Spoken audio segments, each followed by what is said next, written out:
The Adventures of Pinocchio, Chapter 13, The Inn of the Red Lobster. Cat and Fox and Marionette walked and walked and walked.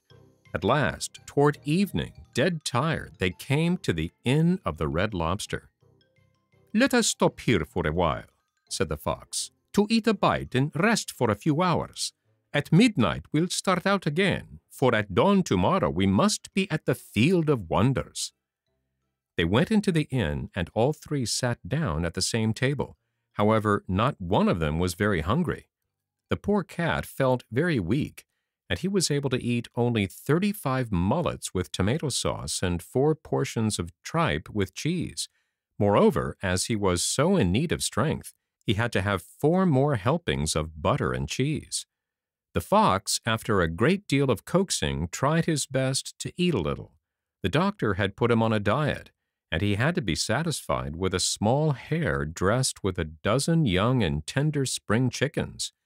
After the hare, he ordered some partridges, a few pheasants, a couple of rabbits, and a dozen frogs and lizards.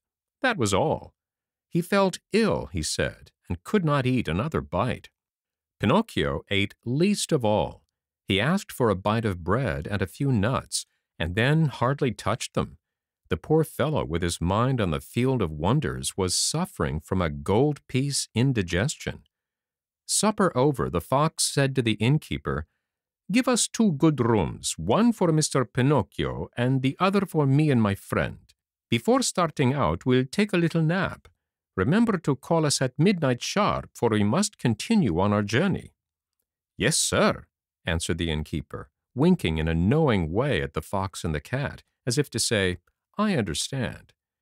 As soon as Pinocchio was in bed, he fell fast asleep and began to dream. He dreamed he was in the middle of a field. The field was full of vines heavy with grapes. The grapes were no other than gold coins which tinkled merrily as they swayed in the wind. They seemed to say, "Let him who wants us take us." Just as Pinocchio stretched out his hand to take a handful of them, he was awakened by 3 loud knocks at the door. It was the innkeeper who had come to tell him that midnight had struck. "Are my friends ready?" the marionette asked him. "Indeed, yes. They went 2 hours ago." "Why in such a hurry?" "Unfortunately, the cat received a telegram which said that his firstborn was suffering from chilblains and was on the point of death. He could not even wait to say goodbye to you." "Did they pay for the supper?" "How could they do such a thing?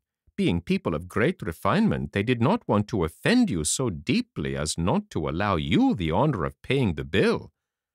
"Too bad. That offense would have been more than pleasing to me," said Pinocchio, scratching his head. "Where did my good friends say they would wait for me?" he added. "At the Field of Wonders, at sunrise tomorrow morning." Pinocchio paid a gold piece for the 3 suppers and started on his way toward the field that was to make him a rich man. He walked on, not knowing where he was going, for it was dark, so dark that not a thing was visible. Round about him not a leaf stirred.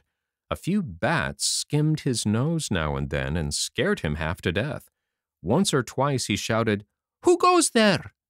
And the faraway hills echoed back to him, "Who goes there? Who goes there? Who goes?" As he walked, Pinocchio noticed a tiny insect glimmering on the trunk of a tree, a small being that glowed with a pale, soft light. "Who are you?" he asked. "I am the ghost of the talking cricket," answered the little being in a faint voice that sounded as if it came from a faraway world. "What do you want?" asked the marionette. "I want to give you a few words of good advice. Return home and give the 4 gold pieces you have left to your poor old father, who is weeping because he has not seen you for many a day. Tomorrow my father will be a rich man, for these gold pieces will become 2,000. Do not listen to those who promise you wealth overnight, my boy. As a rule, they are either fools or swindlers. Listen to me and go home." "But I want to go on." "The hour is late." "I want to go on." "The night is very dark." "I want to go on." "The road is dangerous." "I want to go on." Remember that boys who insist on having their own way sooner or later come to grief. The same nonsense. Goodbye, cricket. Good night, Pinocchio, and may heaven preserve you from the assassins." There was silence for a minute, and the light of the talking cricket disappeared suddenly, just as if someone had snuffed it out. Once again, the road was plunged in darkness.